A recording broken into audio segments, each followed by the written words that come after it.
বাংলাদেশ বেতার, রাজশাহী। এখন শুনবেন বাংলায় স্থানীয় সংবাদ। আসসালামু আলাইকুম।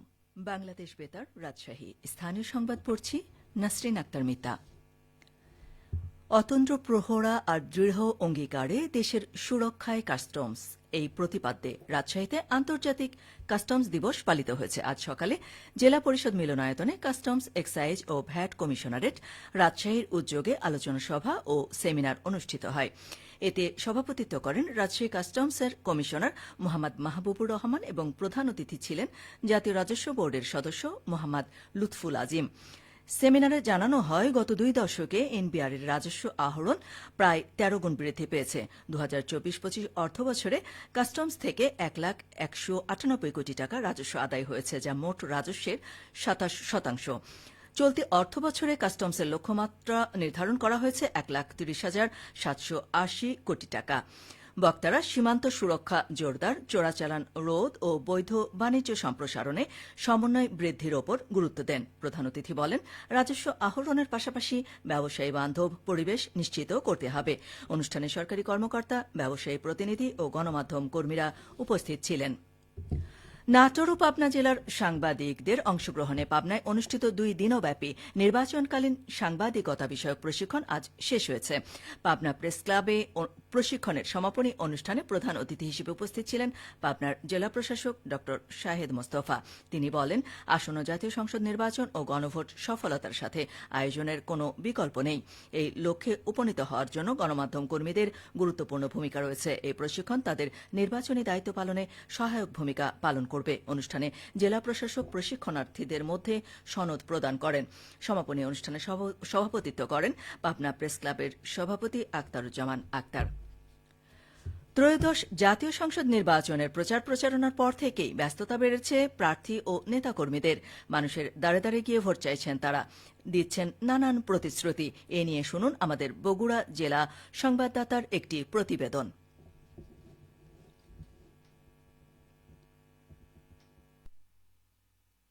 ত্রয়োদশ জাতীয় সংসদ নির্বাচনকে ঘিরে বগুড়ায় জমে উঠেছে প্রচার প্রচারণা। ভোটারদের বাড়ি বাড়ি গিয়ে বিভিন্ন প্রতিশ্রুতি দিচ্ছেন প্রার্থী ও নেতাকর্মীরা। জুলাই বিপ্লব, উন্নয়ন ও কর্মসংস্থান গুরুত্ব পাচ্ছে আলোচনায়। জেলা বিএনপির সভাপতি রেজাউল করিম বাদশা বলছেন, ক্ষমতায় গেলে গত 16 বছরের উন্নয়ন বঞ্চিত বগুড়াকে নতুন করে সাজানো হবে।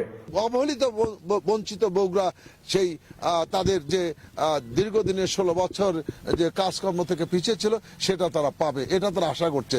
আমাদের অনেক স্বপ্ন রয়েছে বগুড়া নিয়ে। আমরা বিশ্ববিদ্যালয় পাইনি, আমরা এখানে আমাদের যে কাজকর্মগুলো ছিল সেগুলো বন্ধ হয়ে গেছে, আমাদের রেল লাইন পাইনি, আমরা বিমানবন্দর পাইনি, সিটি কর্পোরেশন পাইনি, আমাদের রোড ঘাটগুলো জরাজীর্ণ অবস্থা। এই যে বিভিন্ন সমস্যা, আমাদের বগুড়া ছেলে মেয়েদের চাকরি হয়নি, কি বগুড়া এই যে একটা বঞ্চিত আমরা ছিলাম।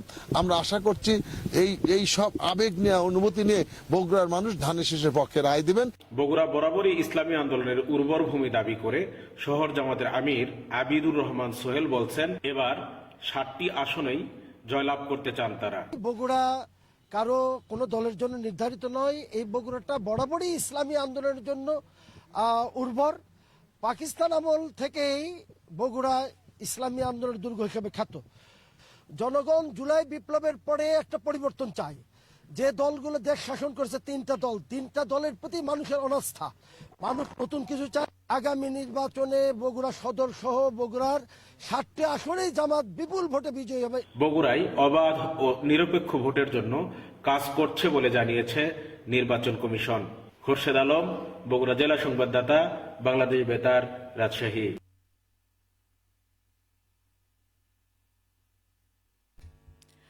সিরাজগঞ্জে এবার ভুট্টা চাষে বাম্পার ফলনের আশা করছেন কৃষকেরা।